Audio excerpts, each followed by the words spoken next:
Let's talk about that for a second. So I'll put, a couple years ago, I felt really strongly about this issue. So I did a series of interviews, maybe 5 or 6 interviews with gay Mormons. Tried to help a little bit with the Proposition 8 thing, started a website with some other friends called Mormons for Marriage. And you were supportive of that. I don't know if you remember, but you were supportive of that, and I appreciated it. I don't remember what thing. But so I thought, like, well, now's the time, people talk about homosexuality openly now. People are openly gay, and they're somewhat embraced and welcomed. It's all over TV shows and movies, and there's always the gay character. And, it's like now health rights are often extended, health insurance rights within private companies. And now there's, gay marriage that's allowed in several states. And so I was thinking, okay, well, now's the time to really start talking to LDS people about this. And I had several really progressive, liberal LDS friends at the time, and I still do. And so I start putting out these interviews, and I was surprised at how many of these people who probably don't even believe the church is what it claims to be, who don't even view the church as the one true church, who don't necessarily even recognize the church's exclusive priesthood authority or whatever. But when I'd say, yeah, but there's this, there was the blacks and now we've got the gays. And they would always kind of just pause, and they were a little uncomfortable because they didn't want to offend me. And they would say, John, that's not my issue. That's one I'm not there yet. And I think that even among progressive Mormons, there's a huge percentage of them that just are not there yet.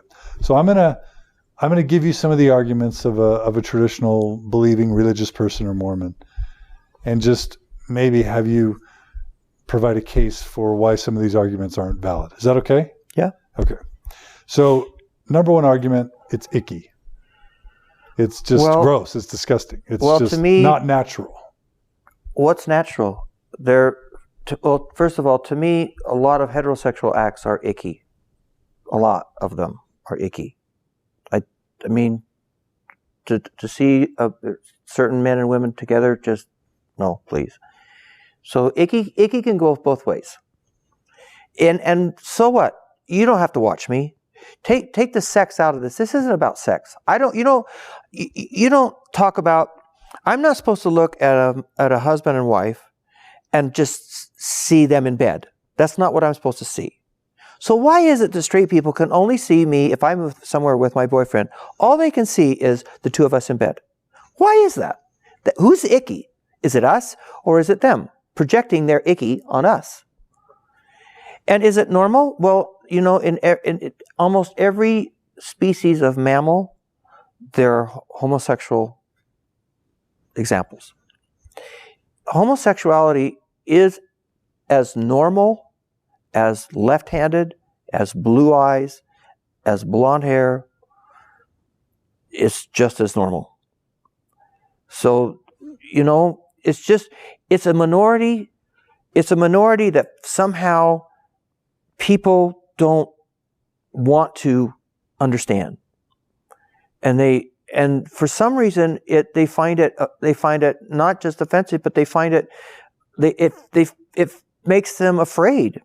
They're afraid of the gay society, and I don't know why. What are we going to do? Over-decorate their houses? I mean, get real.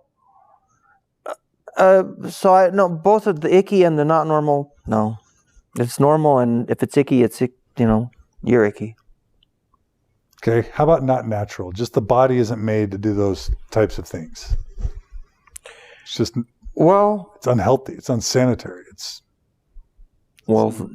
So is going to the bathroom unsanitary. I mean, unless you, and again, it's just a personal thing. There are a lot of sexual acts that heterosexual couples do that don't create children. And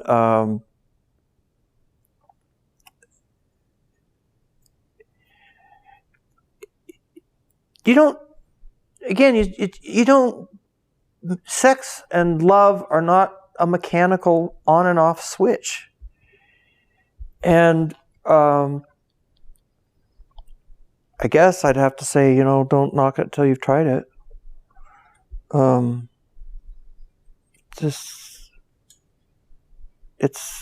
It's a very, and again, the whole thing about too many people, they can't even talk about homosexuality without zeroing in on the sex. And it's a whole lot more than that. It's really a love and a compassion and a sense of two people being in love and wanting to share their lives with each other just as much as heterosexual people do. It's just the same. The only thing that's different is the sex act. And if that's all you're going to talk about, then there's something wrong with you. That would be my response. So, another really common argument against it is this perception of, which I know is offensive, the gay lifestyle. That being gay means being highly promiscuous, debauchery and orgies and bath parties and bathhouses. Well, you know what promotes that? What promotes that is making it illegal, making it dirty, projecting that image on it.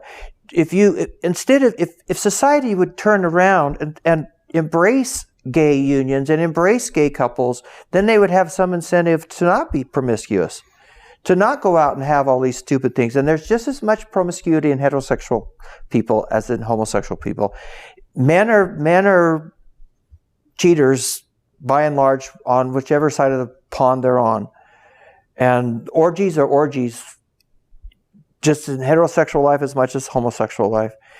But this whole thing about all gay people are promiscuous, bullshit. That's just not true. And the one thing that would stop it the most is to embrace our relationships, actually encourage them. All we do now, we fall in love and we have everybody trying to tear us apart. Everybody. Your parents, oh no, you don't really love him. Look at her. Your church, your government. Everybody wants to tear you apart. You don't get any tax incentives for being in a gay relationship. Oh no. So I think society makes us bad, and churches especially make us bad.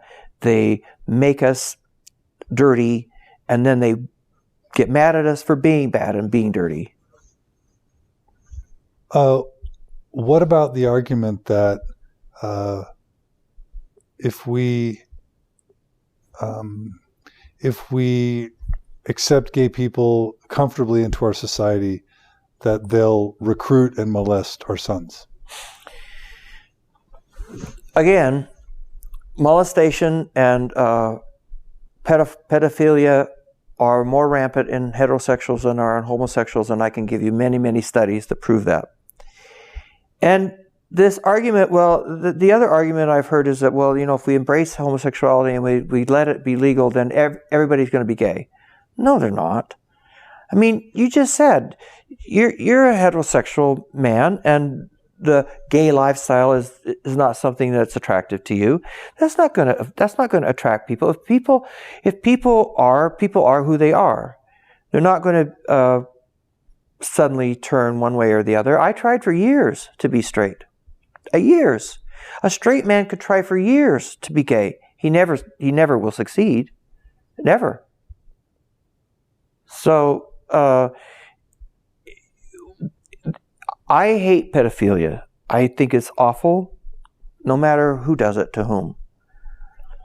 But this idea that gay people are going to recruit children is so bizarre to me. Why? Why? Yeah. Because you can't. You won't work. You can't talk anybody into being gay or straight. What about through molesting them when they're a boy, And I mean, you hear sometimes that sometimes people say that molestation as a child screws you up. It does. And I know we've already talked about the fact that heterosexuals might molest people more than homosexuals. But I mean, let's just say if a boy gets molested when he's young, could that make him eventually screwed up in a way where he wouldn't have otherwise been? And maybe I don't know of anyone. I don't know of one case like that. Could it happen? Probably. But again, this is just, if you just keep it hidden, it's never going to go away. If you just keep it hidden, you're just making it worse. If you keep it so people should have an honest outlet for their sexual feelings. And if they don't, that leads to the bathroom sex and the pedophilia and all this other stuff. We are so, as a country, especially the United States, is so intent in making sex dirty and putting it in it's always at a toilet, and sex can be a beautiful thing. It's a natural thing, whether it's homosexuality or heterosexuality. It just is. And if you keep it hidden and keep it squashed, it's going to come out in really ugly ways, more and more, I believe. So again, I think accepting homosexuality and being able to talk about it intelligently and healthily is going to diminish these things, not increase them. A healthy, honest conversation is always better than this fearful, dirty talk that doesn't lead to anything good, ever. Right. So the Bible speaks out against it. No, it doesn't. What do you mean? Well, I have a movie I can give you for The Bible Tells Me So. There are interpretations. You could sell your daughter because the Bible tells you so, tells you to do it. You could stone somebody to death because they have on cloth of mixed threads. You could kill somebody because they don't keep the Sabbath day holy, in whose definition? So we could spend several hours discussing those Bible verses, but if anybody, go get the movie For the Bible Tells Me So. I don't make any money on it, but go rent the movie For the Bible Tells Me So and watch it. It's like one or two obscure verses in the Old Testament. There's more than one or two. There's a few in Old Testament. There's one in Peter, which Peter didn't write, by the way. Almost every biblical scholar will tell you Peter didn't write that. They're not sure who wrote it. And Jesus never spoke about it. Jesus never said it. And there are a lot of biblical historians that there's this story about the centurion, the Roman centurion, and he had a sick slave, and Jesus cured him because the centurion loved the slave. A lot of biblical scholars think that was a homosexual relationship between the centurion and the slave boy. And Jesus welcomed them in, blessed them, healed him. And Jesus never said anything negative about homosexuality, not once. Not once. And you'd think if it was this horrible, deathly abomination, he would have at least mentioned it once. You would have think if it was akin to murder, he would have said something, yeah. And there's some references about what Paul wrote, but actually what Paul was telling. Paul was actually chastising the Jews for not welcoming in the uncircumcised Gentiles into Christianity, and he basically was saying, the homosexuals. He was saying, he actually says the homosexuals are okay. Why don't you let Gentiles in? You're letting in the homosexual Jews. Why don't you let in the straight Gentiles? It's just a really different interpretation of things, and just you can prove anything or disprove anything by the Bible. Yeah. So that's really yeah. How about do you remember what the Book of Mormon says about it? The Book of Mormon doesn't say anything about it. Nothing except the same Old Testament verses that it quotes from Isaiah. Right. Those same. Other than that, the Book of Mormon says nothing. Neither does the Pearl of Great Price or the Doctrine and Covenants. Nothing. And again, if it was such a big deal, Joseph Smith would have said something, I think. Right. All right. So modern day revelation. Spencer B. Kimball, Bruce R. McConkie, they were clear about it. And so that trumps the scriptures. Modern day revelation. Well, they also said some things about blacks that were changed. They said a lot of vile things about equality for women that were changed. You know, they developed the word of wisdom, and they if you really want to look at historical facts of why they did the word of wisdom is because a lot, especially the drinking part, people were just getting too drunk. They were just overdoing it too much. And actually, if you look at the word of wisdom, it says all things in moderation. That's really the focus of it. Right. All things in moderation. And then, of course, there's polygamy. And then, of course, there's polygamy, which they still believe in. But they don't practice it in mortal life for political reasons, because they believe in obeying the laws of the land. Unless the laws of the land say it's okay to have gay marriage, and then they'll fight it, try to overturn it. Right. So why don't they try to put in a constitutional amendment to allow polygamy? They believe it. They still practice it in their temples. Right. Right. Okay. Let's turn our conversation a bit to what it does to the life of a young Mormon gay man. Do you know anyone or have any stories about? Walk us through what that experience can be like. I know, and the risks or the I know lots of young gay men who have been kicked out of their homes, out of their families, because they're gay, and their mother or their father or both think that if we kick them out, hard rule, they'll change and come back, won't be gay, and come back to home. It's a horrible, horrible thing that happens to those kids. Horrible. They can't go to homeless shelters because in Utah, if you're under 18, or is it under 21? If you're a minor, so maybe it's under 21, I don't know. I hope it's under 18. If you're male and a minor in Utah, the homeless shelters cannot let you stay there. So at dusk, they can go there in the day and do whatever. But when it's dusk, when it's nighttime, the law says the homeless shelter has to kick them out. But the girls can stay. I don't know. There's other provisions for the girls. Okay. But so if I were to go down to the homeless shelter at dusk and get these kids, these boys, and say, come to my house for the night, I could get arrested and put in jail for harboring a minor. So, it's these poor kids that are turned out of their houses and hated.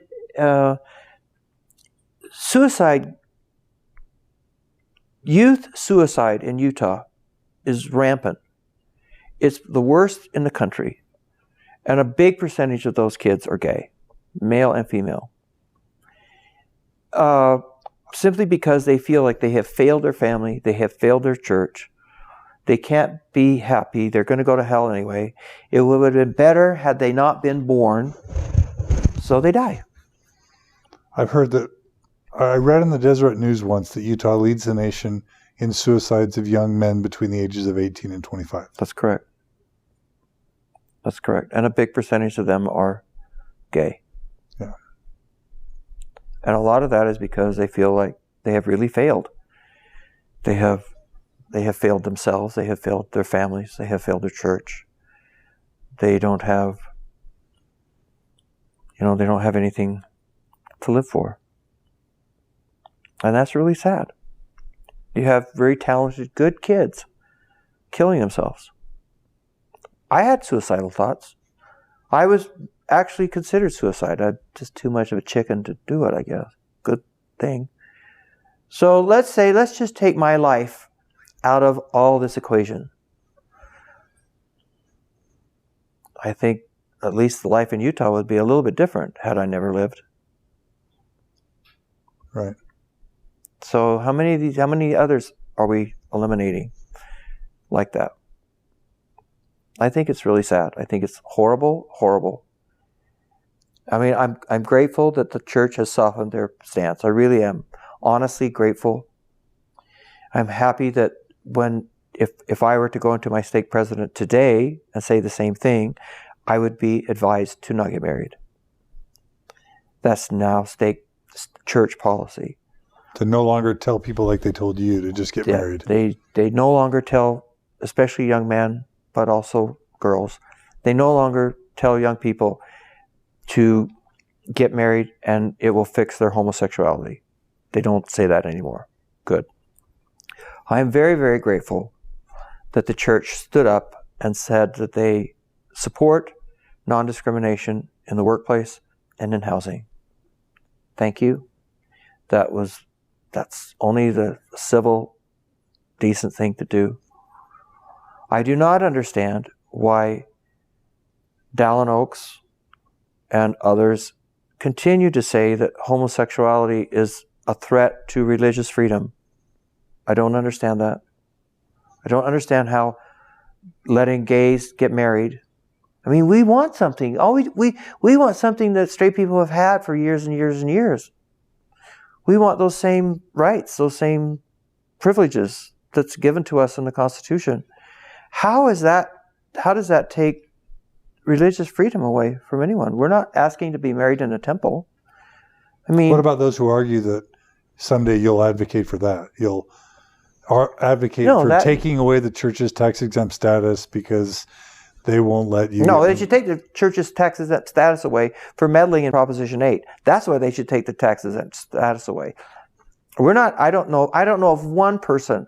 Maybe there probably are some people who want to get married in the temple. Why? The church never has to embrace homosexuality as a Mormon ideal. I don't care. But let me go to the courthouse and have the 1,200 rights that are given to me in the that straight couples get that I can't get. Let me be able to marry the person I love and have him come to the United States legally.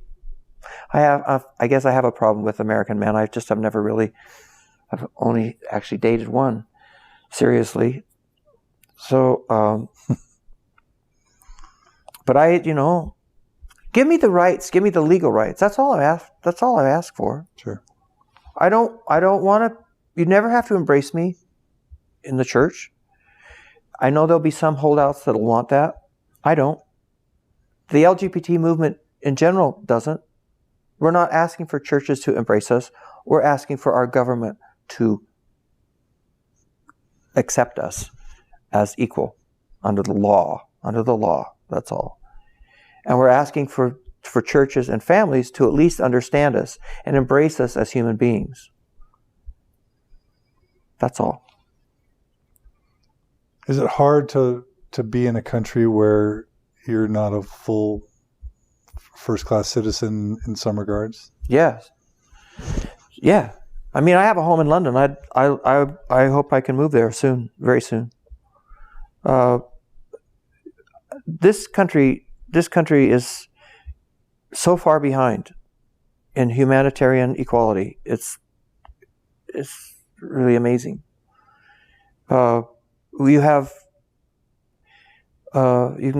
Gays can get married in Mexico City. They can get married in Portugal and in Spain, in all of Benelux, Belgium, Netherlands, Luxembourg, in Scandinavia, in South Africa. South Africa has full gay marriage equality.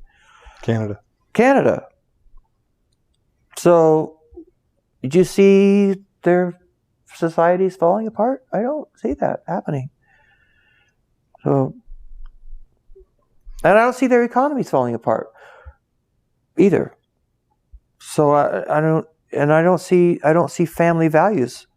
I know a lot of families in other parts of the world, in especially Western Europe. I have a lot of friends, and their families are just as strong now as they were 10 years ago.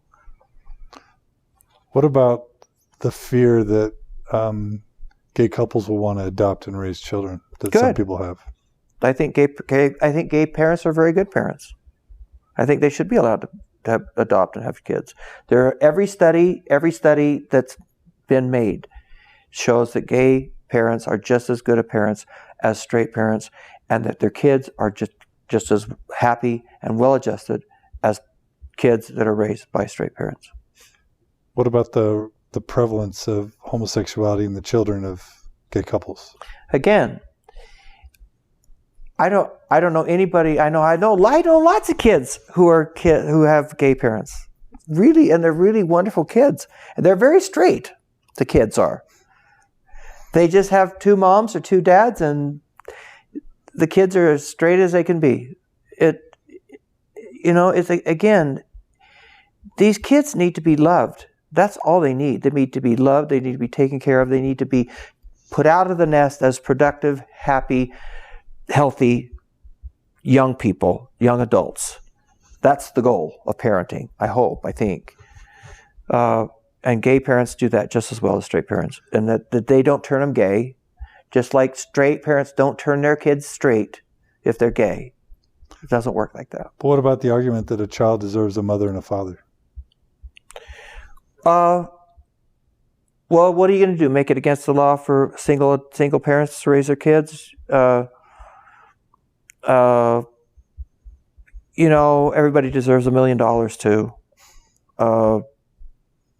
I don't buy it. I mean, I think most kids, what they want is a happy, loving home. I think that's what they want. Really, stable. They want stability and love in their life. Can a gay couple be stable? Yeah, I know lots of them who are. Or are they just running around promiscuous and, open marriages and... No. The gay couples I know who are raising kids are really good, devoted parents. They really are very good, devoted parents. And I don't see the rate of promiscuity in those families any more than good, straight Mormon families whose husbands cheat on their wives all the time. I don't know. I had straight men. I don't know why. Maybe because I was the evil one. But when I was at WordPerfect, I had straight men coming to me all the time. They needed somebody to talk to. They had cheated on their wives, and they needed somebody that they knew would understand. So I said, it's not really my deal. I mean, you can work here. I'm not going to fire you, but it's your life. You have to deal with it. How was Prop 8 for you? I mean, we've talked about it a little bit, but... Prop 8 was like a kick in the groin to me. I donated the first $1 million to the No campaign, but I did that as soon as I found out the church was getting involved. Nobody believed me. That was the thing.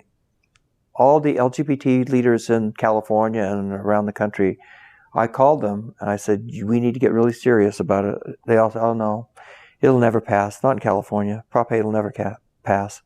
I said, no, you don't understand. The Mormon church is involved. They're like a political machine. You've really got to take this seriously. That's another movie I hope people will see. Milk? Or the Prop 8? Prop 8. Okay.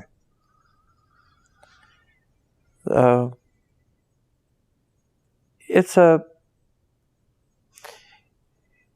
was a campaign waged using fear and lies. And the fear and lies, the lies promoted the fear, which promoted the hate, which promoted yes. And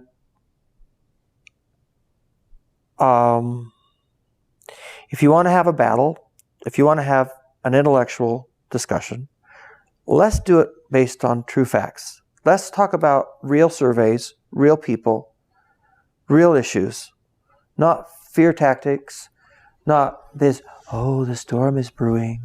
There's a storm in California.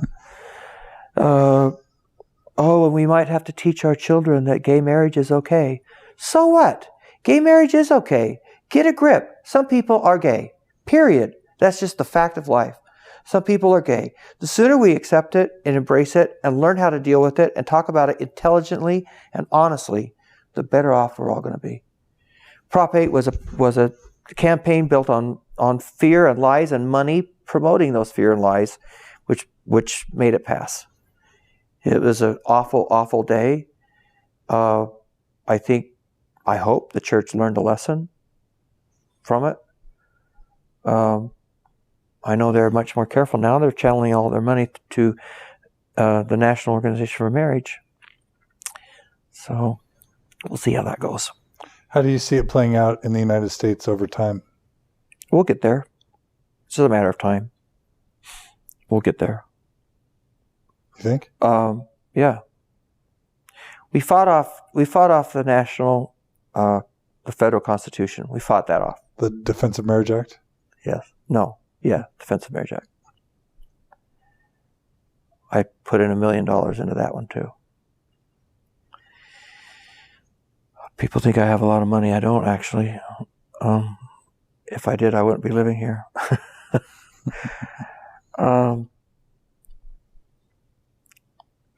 But equality, 50 years ago, interracial couples couldn't get married in most states. And that was struck down by the Supreme Court. You had a federal court judge yesterday who was appointed by Nixon, a Republican, saying that Section 3 of the DOMA is unconstitutional.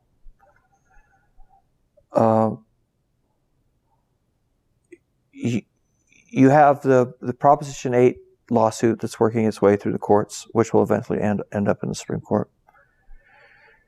I don't know if it's going to happen through the courts or through legislative battles around the country, but we'll get there. All it has to happen right now is kill off everybody who's over 50, and we're there. Not that you're advocating that. I'm over 50, so kill me too. And it's true even in the leadership of the church. If by some catastrophic event the eldest 6 of the 12 apostles died,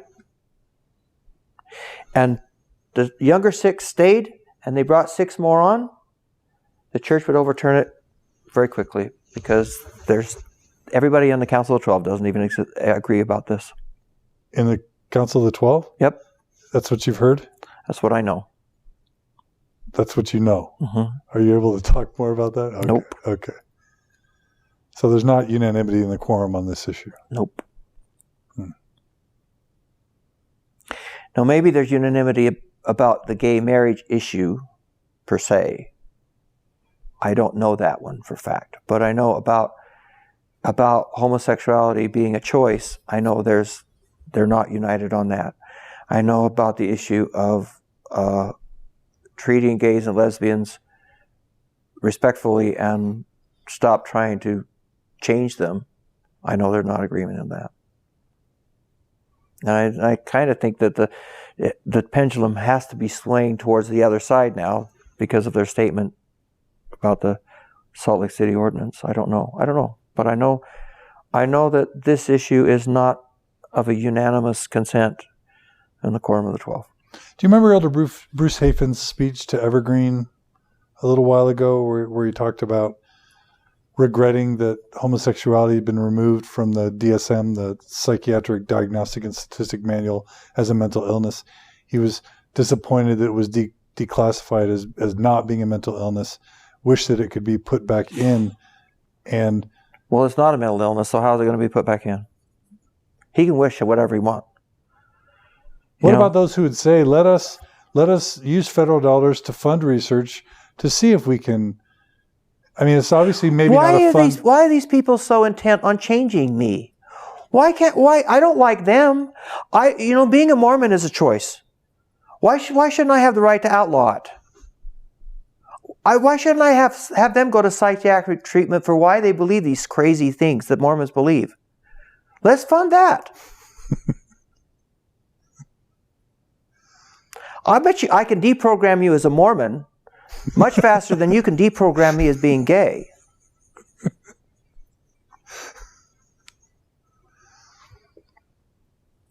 No, that's hideous. That's awful. Why don't we just do DNA change, so make sure that babies aren't born gay? How many gay people of history do you want to rule out? How many? If you mean, you start messing up their DNA, you're changing who that person's going to be. You want to take away a lot of the great artists, the great musicians, some of the great leaders, some of the great military people, some of the great athletes that we've had throughout the ages. You want to take them away? Why? Because you have an icky thing about gays? No. Brother Hafen can go stick it. I'd love to meet somebody like that face to face. They won't talk to me face to face.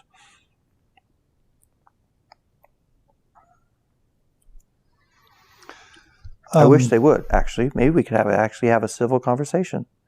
They just have to stay away from their idiotic things like that thing.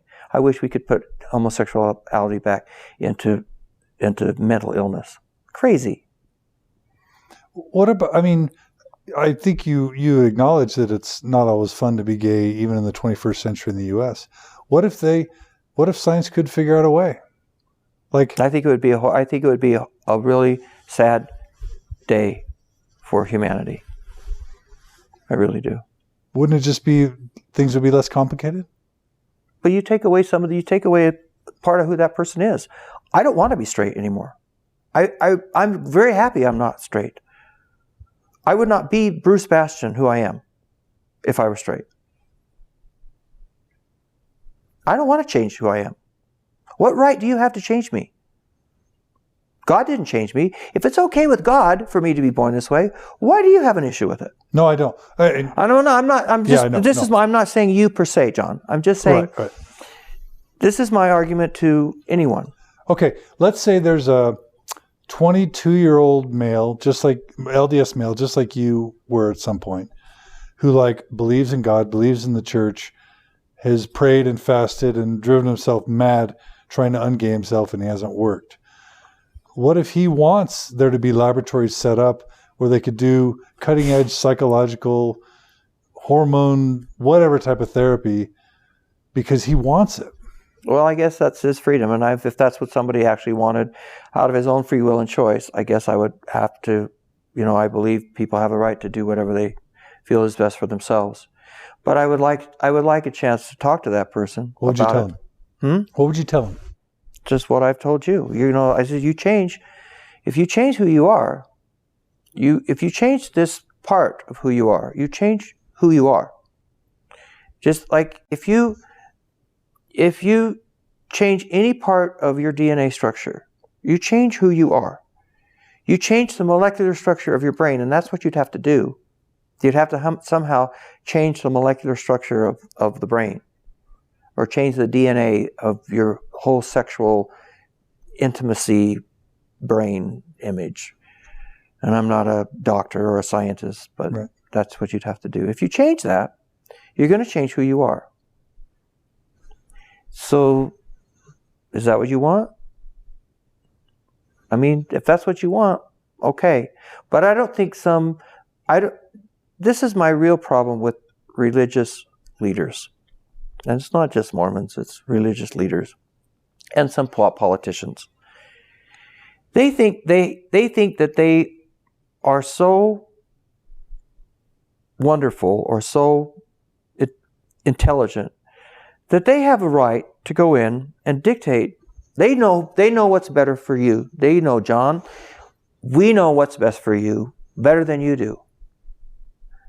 How any Mormon can accept that, I don't know, because Mormons believe in the Holy Ghost. They believe in divine guidance to individuals. I believe that I have more right to divine guidance for myself than anyone else has for me. What I do in my life is my life. And nobody has a right to tell me, nobody has a right to put himself on a throne above me and tell me what I should do and what I shouldn't do. No man is closer to God in my evolution than I am to myself. That's why I think those are horrible, horrible things to mankind. And I think they're wrong. I think they're humanitarianly wrong. culturally wrong, spiritually wrong. And I think they have to be made by, wouldn't it be, I have a simpler answer for that. For a 22-year-old that's a devout, religious young man or girl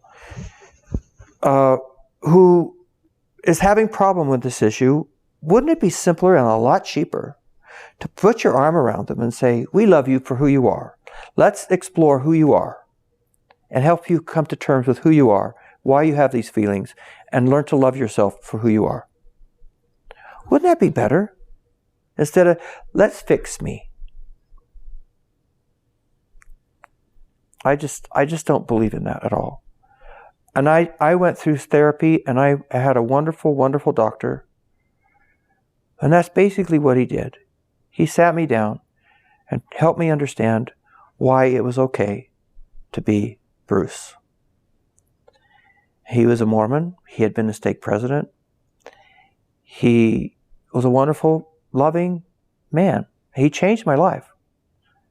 And he didn't change it by injecting me with something or giving me pills. He changed my life by simply helping me understand who I am and understanding that I'm not bad or icky for being who I am. And I think that's a lot more valuable, really. And I think people in the Mormon church have so much love. We grow up in the Mormon church learning about love, learning to love thy neighbor, love people, helping them out. People go through hardships, help them out, love them, welcome them in. That's all we're talking about, just on a different level. Let's say there's this same young Mormon man, 22 years old, and he's listening to you, and he's liking what you say, but then he says, I'm scared. I'm scared that my parents aren't going to love me. I'm scared that I'm going to lose the faith of my forefathers. My siblings are going to reject me. I'm never going to be able to be accepted as normal in society. I may get persecuted.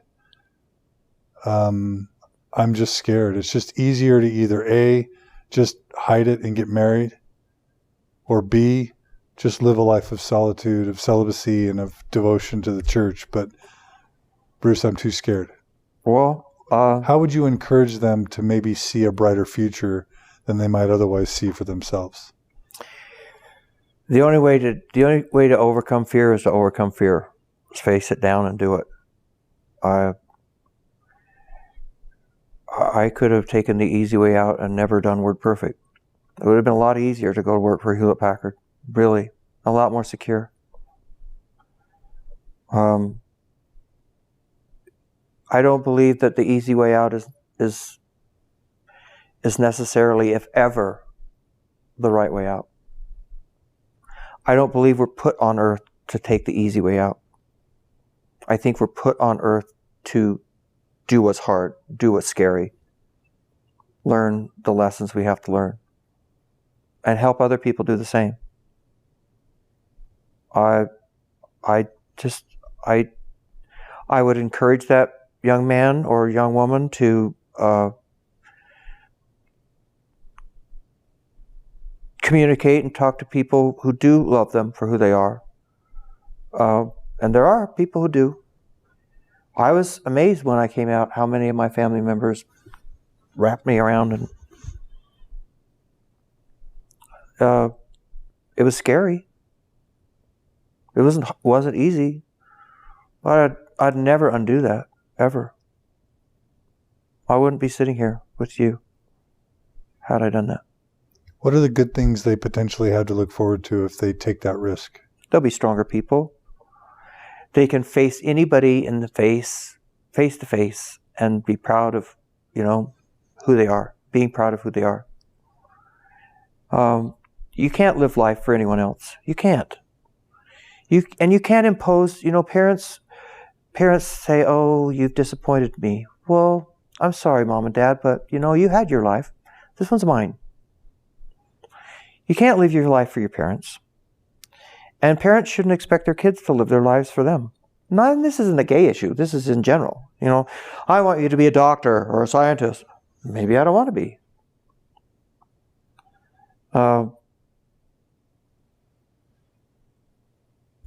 I just think there are so many blessings to come from being honest about who you are. There's so much strength from just being, from honesty and put it out there. You can grow, you can help people. I'm lucky though. I mean, I'm to a point where I don't fear anybody. I have fears. I'm not without fears, don't get me wrong. But I don't fear anyone. They can kill me. They haven't beat me. But I'm different. Still different.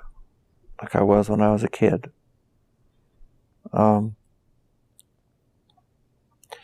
I think the world needs to be more accepting. I think we need to learn to embrace humanity, humankind.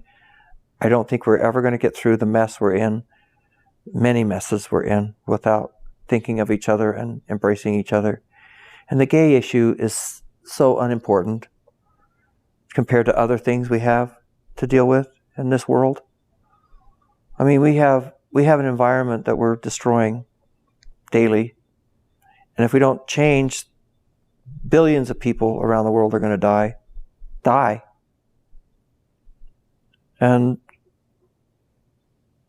But we just kind of we'd rather fight about gay marriage.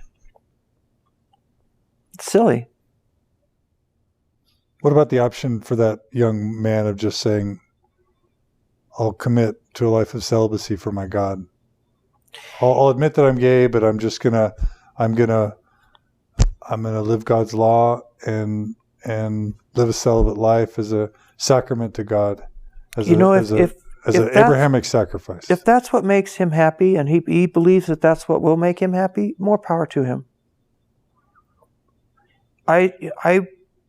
I'm not going to try it. If somebody really believes, and I will say again, he has more right to divine direction for his own life than anyone else on earth.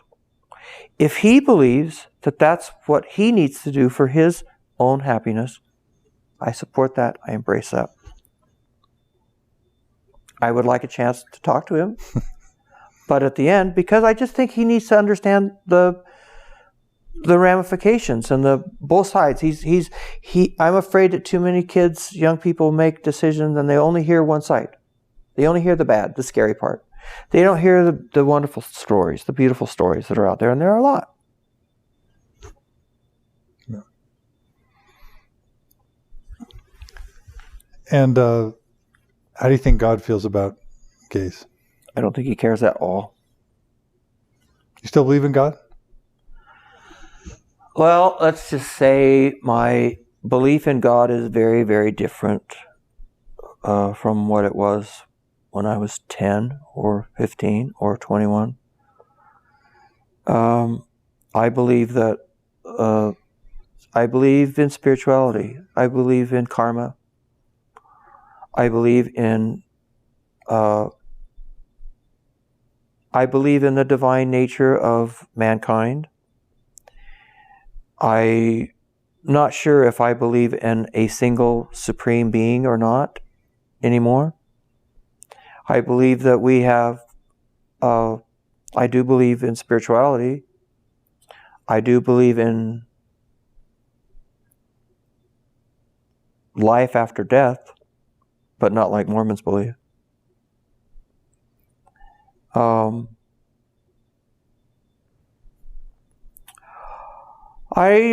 don't know.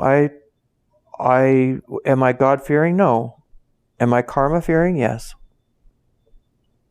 If I do something bad to you, it'll come back. Sometime. If I do something good to you or for you, that'll come back too. Well, let's end by talking about your philanthropic work. Tell us about your foundation. The Bw Bastion Foundation, we do a lot on LGBT issues. A lot. And we still do a lot with the arts, especially in Utah. It's a foundation. The executive director, the director of the foundation is Michael Marriott, and we have a board, so we function like a real foundation. And we don't have a lot of money to deal with, but we try to do things that we can to help things that we think will make a difference. And I think we're trying to focus more and more on that, actual things that will actually make a difference, either in a segment of society or in a large group of society, part of society. I'm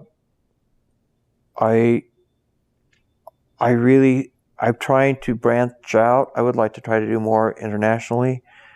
I think there are a lot of poor and suffering people in the world where $1,000 could really change somebody's life, and in the United States, $1,000 will hardly change an animal's life anymore.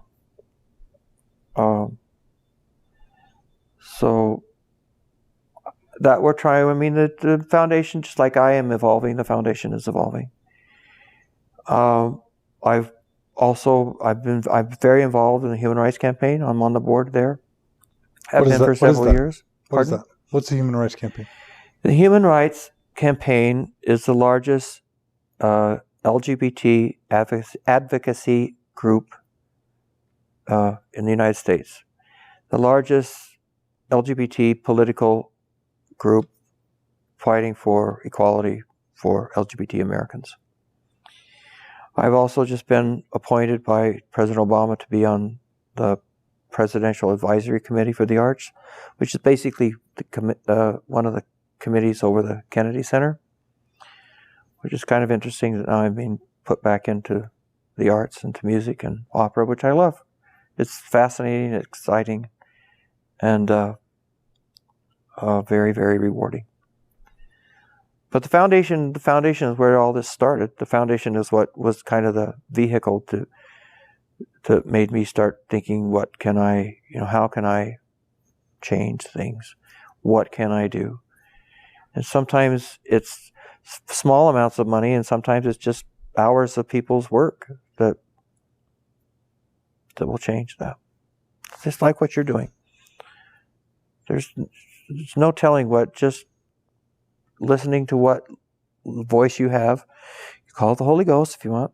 But just listen to that voice telling you, suggesting that you do this or that, and if you have the guts to do it. Let's have you close, and I want to thank you so much for spending so much time and sharing so much of your personal and private story with us. You're welcome. Let's close by just, if you have some final thoughts on reflecting upon a life well lived and the truths or lessons that life has taught you. If you had to sort of sum up. Well, I'm not dead yet. I know I'm different. I know I'm not like a lot of other people. I'm finally okay with that.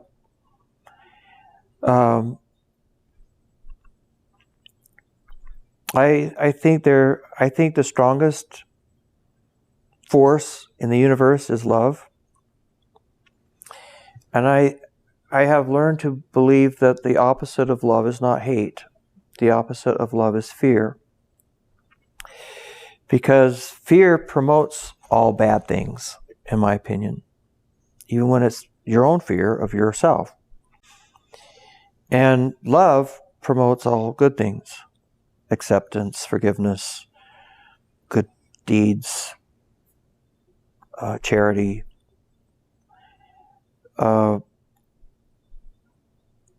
And my favorite verses of Jesus are still the Sermon on the Mount.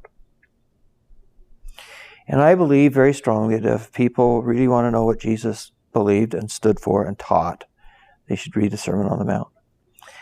Everything else pretty much everything else is hearsay. It's what other people say about him. But these are supposedly his words. But yeah, I don't think I'll reiterate what I said before.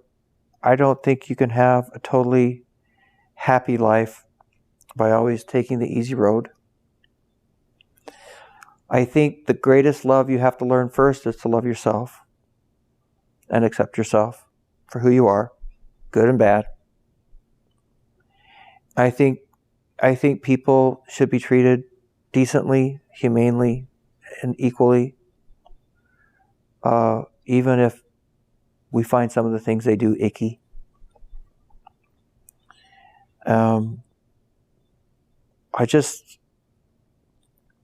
I have learned a lot in my life, and I know I still mess up. And if I didn't, I wouldn't have any need to be here anymore. But I don't think that, my biggest fear is fear. My biggest fear for humanity and my biggest fear for this country is fear. And the fear of and turning things that we don't understand, turning minorities into something that we fear. They're going to accepting them is going to make us less for some reason. We are so much stronger when we embrace each other. We are so much better, and we can accomplish so much more when we embrace each other and embrace each other's differences and come together and as one unit and go forward, rather than picking off some small group and saying, no, we have to change them or we have to control them. There's no intrinsic evil with homosexuality. None. That's all perceived. It's all imagined and taught. I went to the wedding of my grandnephew 2 weeks ago in Massachusetts. So it was a legal gay wedding. And these are two guys that met each other several years ago at BYU. So it was a big gay Mormon wedding. And the interesting thing to me was the younger people had no problem with it. Even the kids, 10, 8, teenagers, they didn't have a problem with it. Even the Mormons, they have a problem with it. It's the older people, the parents. Oh, I'm so disappointed. This is so hard for me. Guess what? It's not your wedding. It's theirs. I just think if we would learn to just let people be who they are, and if they believe that this is what's going to make them happy, and it's not really going to hurt you. I mean, I don't want to say we should embrace murderers and molesters and stuff like that. That's not what I'm advocating at all. But my being gay does not hurt anyone else. Maybe it hurts me, but that's my job. That's my business. It's my life. And I don't believe it does. I wouldn't be Bw Bastion if I were not gay. So don't change me, please. And don't rebaptize me after I'm gone. Please. Do you think the church is going to regret its actions someday? Yeah. Do you think it might even hurt? I think it already has. I don't know for sure. But I know it's hurt a lot of families where there have been family members against other family members over this issue, which is sad. I think it has really turned a lot of people off. Non-Mormons have made them much less favorable in their feelings for the church. I know it has made some people come to the conclusion that they should distance themselves from the church. So I think I can't. Anytime you do something that I believe is just not humanitarian or humanly good, I think it'll hurt you. The black issue hurt them. Polygamy hurt them, although I don't have a problem with polygamy, believe it or not. I really don't. If a man can find several women who want to share his life, if they want to do it, it's their business. I don't think, but there are issues that hurt the church, and I think this is one of them. And they don't have, they can protect who they are. They don't have to welcome gays into full membership into the church. They don't have to do that. They can say, we still believe this is not according to God's plan. It is not according to Mormon doctrine. We still don't accept it as part of the Mormon faith. But if people decide that that's what the life they want to live, we will support them. We will love them. We acknowledge that they have every right to American freedoms and rights that any other American has. That's all, I think. And I think that would go a long way.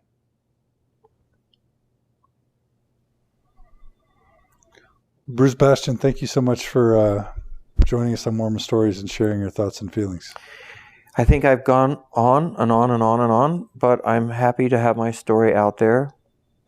I really, I have nothing against Mormons. My children are Mormons. A lot of my family are Mormons, and I love them dearly. And I accept that that's what they want. And I'm thankful that I hope I didn't come across that way today, but I do not take some of their arguments, and I will not take them lightly. But I'm glad I got to put it out there. So thank you for inviting me and being part of this. It's been a pleasure. Thank you.